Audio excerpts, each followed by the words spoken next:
I actually turned my camera on in order to talk about my writing timeline and my procrastination with that, but in honor of that procrastination spirit that I seem to have with my novel, I'm going to talk about the books I've recently read.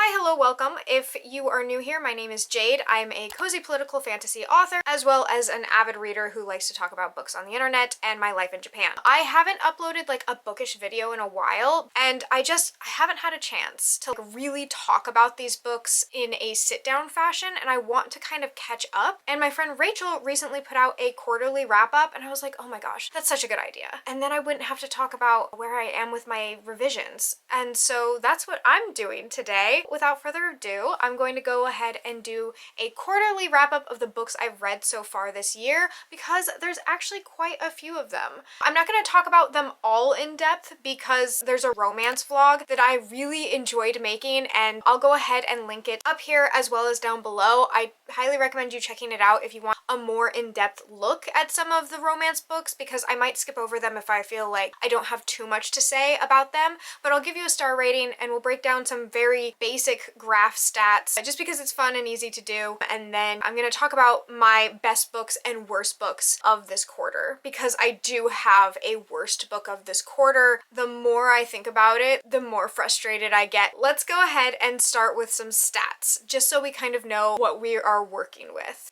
Alright, I have my laptop up here, so I'm going to be looking at it in order to do the breakdowns, but here is a graph of the star ratings of the books I read this quarter, and I have 5 stars, 5 4.5 stars, which is fantastic, 4 3 stars, 3 3.5 stars, 2 3 stars, 1 2-star, which I feel like is actually my worst book. And then finally I have 1 1.5 star, which somehow isn't the worst book I've read. We're gonna get into it. And then finally for genres, because I think this is actually really important to point out, I mostly read, I would say fantasy for sure, paranormal fantasy, anything that's like speculative fiction. I love horrors, I love thrillers, I like a mystery, things that aren't real and of this world. And this year, starting in January, the vlog came out in February, but starting in January, I wanted to read outside of my comfort zone and really get a feel for like what kind of romances I liked. Obviously, it came out near Valentine's Day. I was being mushy-gushy, and that is why I do recommend that vlog, because it's my first impression of romance as not a romance reader. So this chart saying that I read majority romance is because of that vlog, and I don't think it's really representative of my overall reading taste or my usual format. It was really funny to put this graph together and not put fantasy and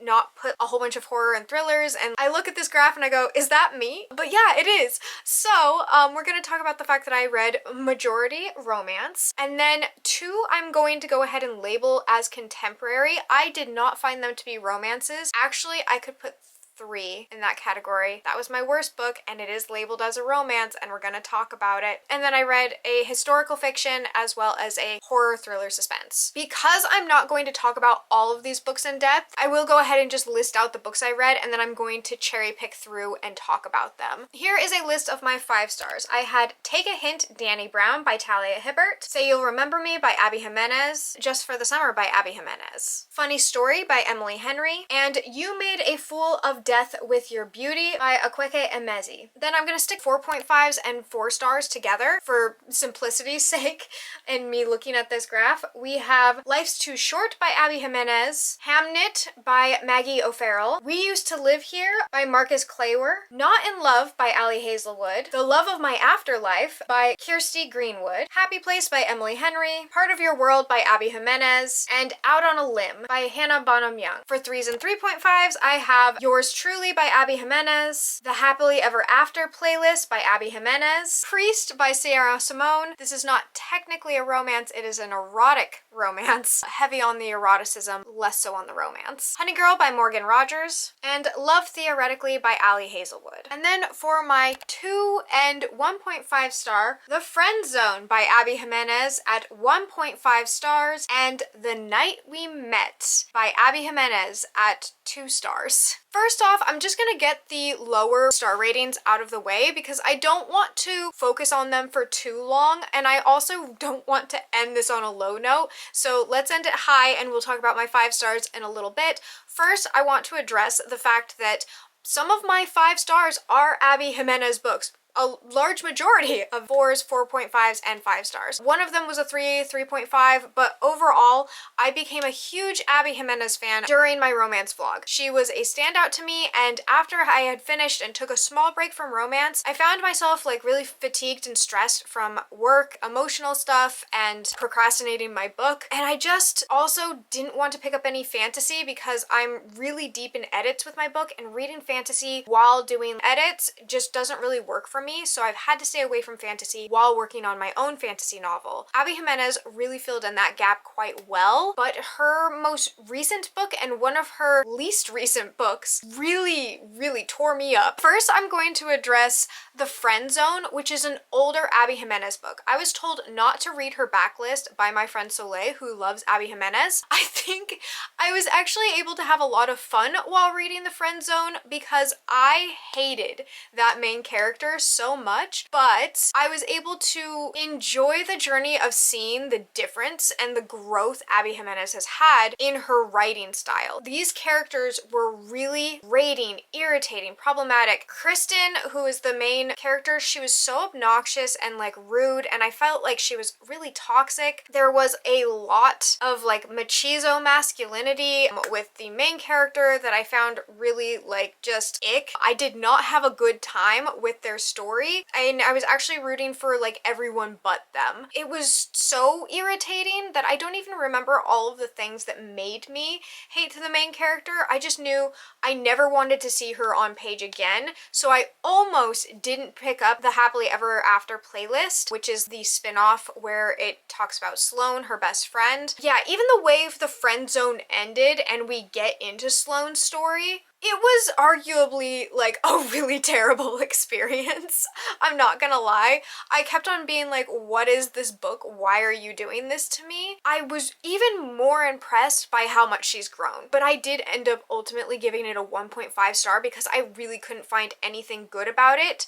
And there was one character I thought was a redeeming male character, and I'm not gonna spoil it. I'm just gonna say things did not go as well as I had hoped for that character or any of the other characters I enjoyed. They were put through the ringer. It didn't feel like a romance by the time we got to the end, and I think that that's Abby Jimenez. Sometimes when she is writing really difficult topics, she is still able to nail the romance aspect of it. I'm still able to root for the characters, and I'm able to see a beautiful story unfold that tackles really difficult topics, but I don't think that she was there at that point in her writing journey. So The Friend Zone for me was a 1.5 star. It wasn't like surprising because I knew it was her earlier work and I knew how much she'd grown, which is why her most recent book that came out and that I got as soon as it was available, I actually pre-ordered it, was a 2-star for me, and it was the most disappointing book I've read. Like hands down, a bad reading experience for me. And that was a different kind of upsetting because it felt like she had backslid into some really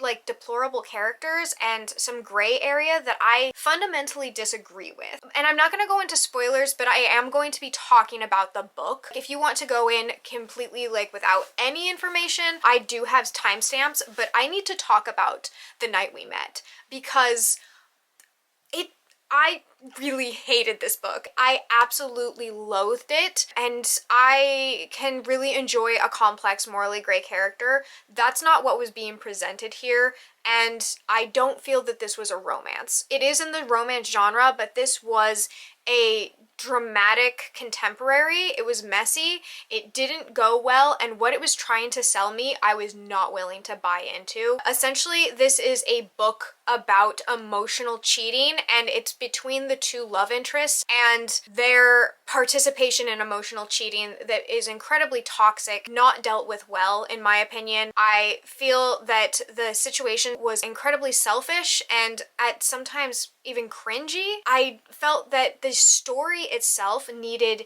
a lot of revision and editing. Sometimes I've noticed that with authors who do really well, there's a team behind them that kind of starts to let them down because they know how good they can be and they just don't do some of the extra work. Because I know what Abby Jimenez is capable of, and what I was given was just 3 stages before where it needed to be something I was okay with reading. There was a lot of scenes that felt completely unnecessary, that didn't lead anywhere. There was foreshadowing moments that felt empty, and then other ones that was just like really just driving the themes home. We were getting a lot of internal thoughts from the characters to the point of it feeling incredibly repetitive, and by the 90% point I was like, oh my god, I can't believe I got at this point and this is when this is happening. The 90% point should have happened at the 50% mark, and it was kind of inexcusable how many different things were dragged out in the end. I was just so unhappy with the characters at that point. Like, I didn't care. I was anti-rooting for them, because essentially the plot for this, and to make sure that I don't spoil anything, I will just read the back book synopsis. It says, for Larissa, it came when choosing which guy to ride home with after a concert. That night, she had no idea she'd met the perfect man. She and Chris are great together, co-parenting a slightly unhinged Yorkie, sharing their favorite books, judging bread, pumpernickel for the win. For the first time, amid all of her side hustles to scrape by, things finally feel easy. But Chris isn't the one who drove Larissa home all those months ago. Chris is her boyfriend's best friend. She and her boyfriend's best friend have an emotional connection that goes way too far. It is an emotional cheating book. And the idea that as long as you're not physically touching, which there's so many moments where it's like, oh, thank God we didn't physically touch in an otherwise intimate moment, it's over the top. As someone who's had to deal with cheating is like a no-go for me. I really need to see it challenged or talked about. This didn't feel challenged to me. It felt like she was trying to get a workaround for you to still root for them by trying to villainize someone with alcoholism. The other characters outside of these two felt incredibly empty. So you had empty characters who were not given enough of a arc in order to like actually let you root for them because they were a set piece in order for you to root for the main characters, or to dislikable characters that I was just constantly disappointed in and felt were being incredibly selfish. There were moments where I was able to try and disconnect what was happening. The way it was written, I really couldn't. Like, I could not get past it. I couldn't. She did a really good job of reminding me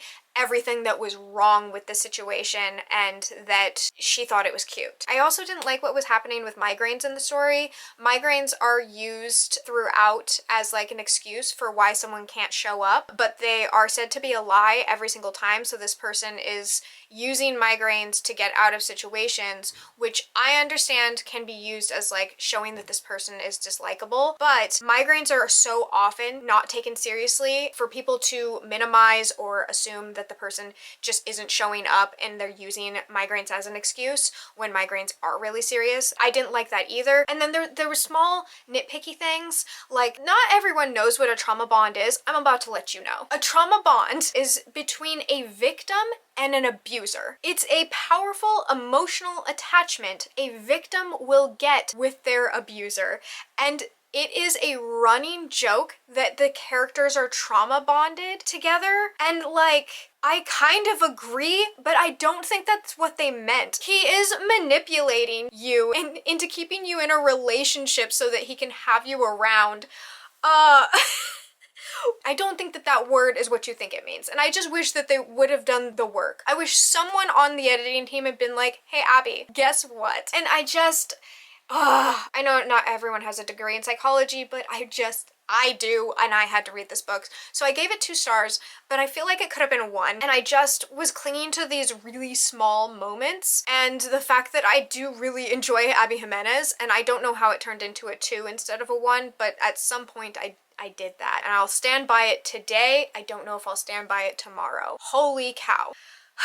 Thank you for letting me get that off my chest. I'm gonna talk about some other books now, and books I really enjoyed. As far as my threes, like 3s and 3.5s, they were just enjoyable books that I was still trying to figure out my reading taste with romance, so they just were what they were. Again, check out the romance vlog. And then for Priest specifically, I have a whole section dedicated to my reaction to Priest. I will say I did put Honey in the contemporary section because while reading Honey, I couldn't help but think that I would have enjoyed the book if I had not been focused on the romance, and I actually wish it would have focused on the romance less, so I wouldn't have changed my score. But I think going into Honey Girl, it's more of like a contemporary with a romantic subplot. And then a couple of the 4 stars I want to focus on. We Used to Live Here. I read this in one sitting on a train to Chiang Mai in Thailand. I have a vlog where I go to Thailand, but I do not talk about this book nearly enough in that vlog because first off, I was on a vacation. Second off, I was stunned. Like, I felt shell-shocked after reading this book. If you liked House of Leaves, I do recommend We Used to Live Here. It's a fun read. I feel like it's House of Leaves light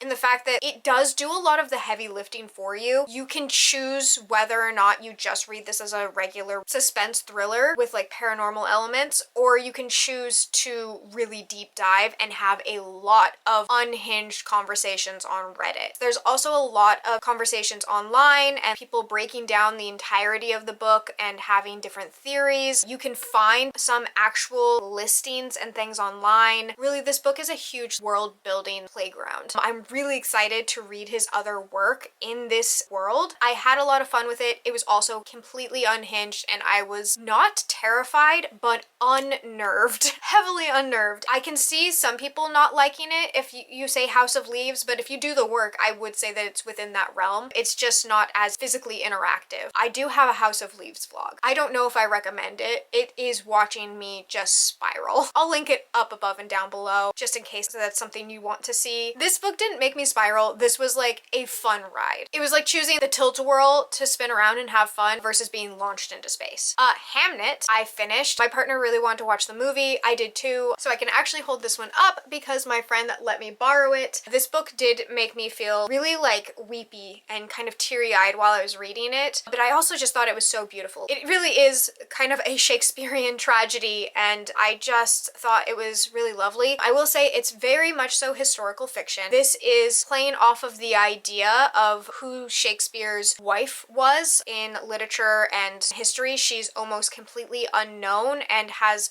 almost like negative connotations towards her. So this is Maggie O'Farrell's feminist rebuttal to some of those scholars giving her a bad name. And it's also about the story of Shakespeare's children, and one child did pass away before one of his plays. I'm trying to be vague. It is on the back of the book though. I thought both the movie and the book were beautiful, gorgeous. I did enjoy the book more than the movie. I was a little frustrated with some of the changes made to the movie, but like that is par for the course. If you're going to do both, I would watch the movie first and then read the book.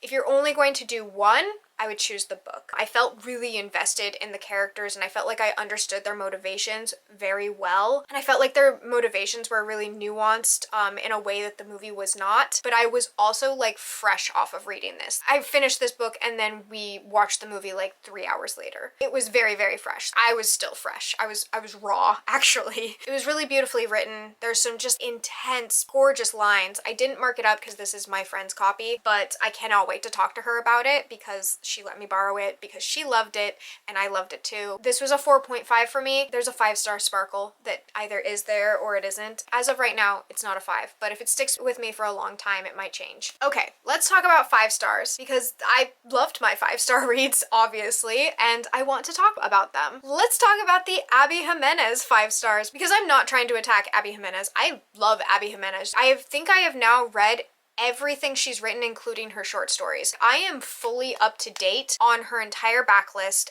and her newest book. And I loved the book that came out right before this one. Say You'll Remember Me, it's a story that tears you apart. It's as if the catalyst of the story is the 3rd act breakup and you are watching 2 people fight for their love, for their connection, but also for things that are happening within their family. Our female lead has to move away after having an amazing date with Xavier, who is a vet who has a new business that he put a lot of time and money into, so he cannot move or follow her, and she has to go take care of her mother because her family is struggling with the fact that her mother's dementia has gotten worse and she's not able to be left alone. And the way this family comes together, outside of the romance, this was such a heart-wrenching and beautiful story. And then you input this romance into it, the love and support between these two people trying to fight to be together, making those life compromises just over the moon, amazing. One of the best romances I've read. I loved it. And because these are interconnected stories, I did get small moments of getting to see these characters in the newest installment. Those were my like rises to the surface where I was able to breathe. Appreciated that. I also read Just for the Summer, which is within the Part of Your World subset. They all take place in Minnesota, and you actually will see crossovers between all of these stories from the first books all the way through to this most recent one. I am gifted these little tiny moments. There's so many fun Easter eggs in these books. Just for the Summer, I didn't have those Easter eggs set up for me. I really enjoyed the story just without even being fully immersed in the world. It subverted my expectations. This was the book that made me realize that Abby Jimenez was doing something different with romance, and when she hits, she hits. She hit me and it hurt. There was a dynamic in there that I was able to really feel and relate to, and I appreciated the way it was brought up and dealt with on page. I think she's done a lot of research in a lot of her books, and I'm really impressed by how she tackles these characters and these issues and takes something that's really difficult to talk about and puts them into what almost feels like a fluffy romance, but really it has a lot of depth. Funny Story by Emily Henry is one I have to bring up because I've actually read it twice. I'm going to be buying it physically because I realized in like the deep weeps of my February depression that Funny Story was something I was reliant on. I listened to the audiobook through the Libby app. I really got to know the characters very well on the second round, and it was just like a very comforting, sweet story. I think Emily Henry does something a little different than Abby Jimenez. She does give these characters depths, but I felt like they didn't have trauma. They were dealing with their regular stressors of a day in the life or a situation that was happening, but it wasn't their deep wound that was bringing these two characters together, but instead a situation had brought them together, and that they were doing a really cute job of just being in the same space. Funny Story is about two people in separate couples, and their partners actually end up cheating on them, leaving them, and getting together. And one character needs a roommate. The other one no longer has a place to live because they had bought the house together and she was actually supposed to be married. So they end up in a forced proximity, I think is the name of the trope, situation where they are living together and actually trying to get over their exes, and there's a fake dating trope. And it was very cute, heartfelt, and I will probably read it for a third time, depending on how the rest of this year goes. And then I have two more 5 stars I really want to talk about. The next one is Take a Hint, Dani Brown. This is by Talia Hibbert, and I will be reading more Talia Hibbert. I'm actually in the middle of one now, and it's because the other Brown sister books, they're locked up.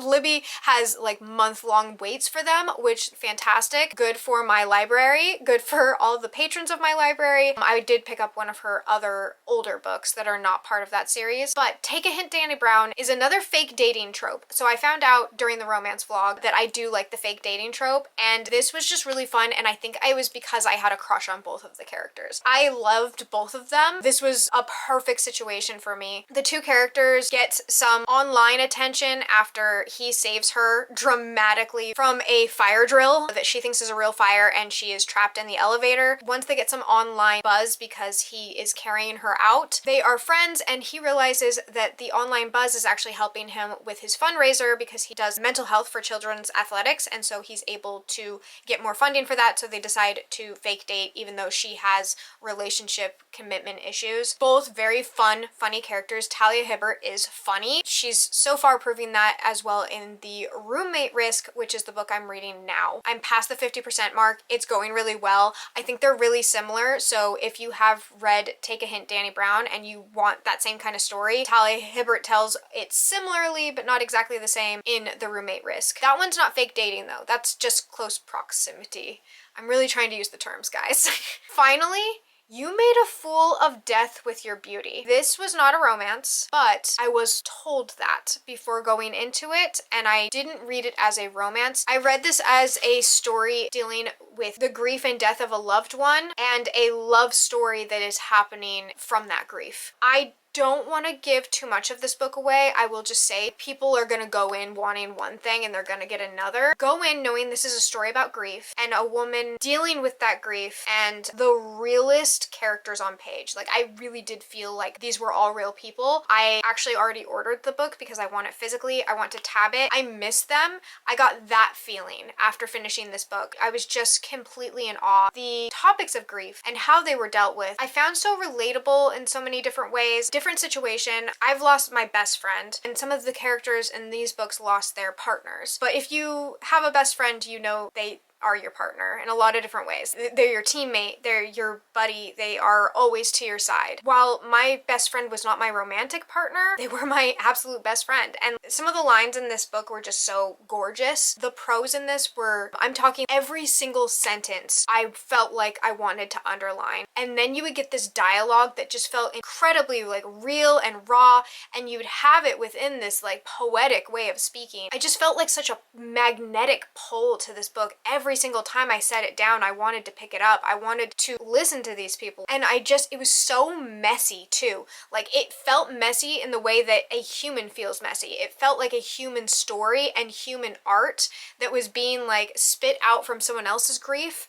And I just felt it. That's such an element and thematic part of the story that I was just ultimately impressed. And I actually found this book through Grace Everything Vlog. She does fantastic recommendations. I've got really good recommendations from her. If you have liked my reading taste, you might very well like hers. I'll link her down below, as well as the video where she completely sold me on this book and I wanted to read it. Me reading romance vlogs opened me up to the idea of reading romance, which put this on my radar because I've seen the book around. It just never occurred to me to read it because I was like, well, I don't read romance. And then the moment I was recommended it from her, she was like, this ain't a romance. And I was like, that's so true. And I really enjoyed it and I had a great time, but it was still incredibly impactful and had a beautiful, messy love story and conversations about grief and love and connection and taboos. Good time, but I feel like you'll know pretty soon after starting it whether it's for you, but I will link Grace's video for sure because she does a great job of explaining the book without giving anything away. Sorry, my battery died at the dead end of this video. But that's okay because I think that's all of the books I really wanted to talk about today. Overall, I've had a fantastic quarter of reading books. 5 stars and 5 4.5 stars is all I could ever ask for. I think that's actually one of my best, and I've been reading so much lately. These books don't take as long for me. Like, when I read fantasy, I really dig in and I really love fantasy. I miss reading fantasy. My brain can't do it right now. Doing revisions on my own book has just made it not possible to pick up terms and worlds and immerse myself in a story in a world that is not my own because I need to be fully immersed and fully locked into this story. And I hope you're able to get some recommendations from them, and I hope I'm able to get to some fantasy books soon because that means that I have finished my revisions. Hi, chiming in here really quickly to let you know that all of the books I talked about today will be in my bookshop.org affiliate link. It takes you to my bookshop where I talk about all of the books in this video and in past videos. I noticed an uptick in people making purchases through my affiliate link recently. It helped a lot. It's not currently linked to my bank account though, so I want to be really straightforward with that. Right now, it is linked to a family member of mine who is a trans individual who escaped a bad situation, and so it's going towards their groceries. Of course, I'm going to continue being vague for their safety.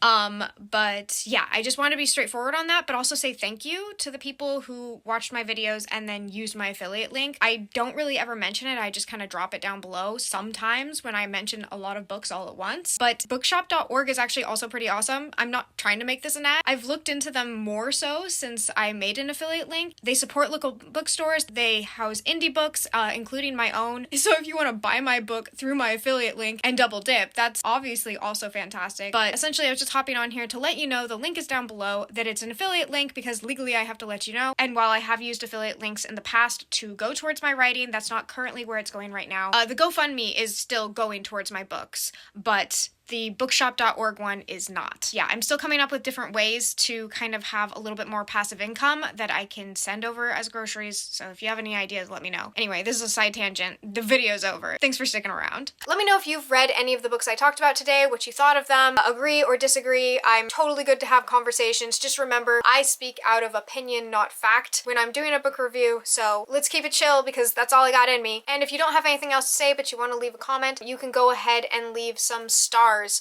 the twinkly ones, down in the comments below. And whether you do or not, I hope you're enjoying the sun or more stars wherever you are. Until next time, bye!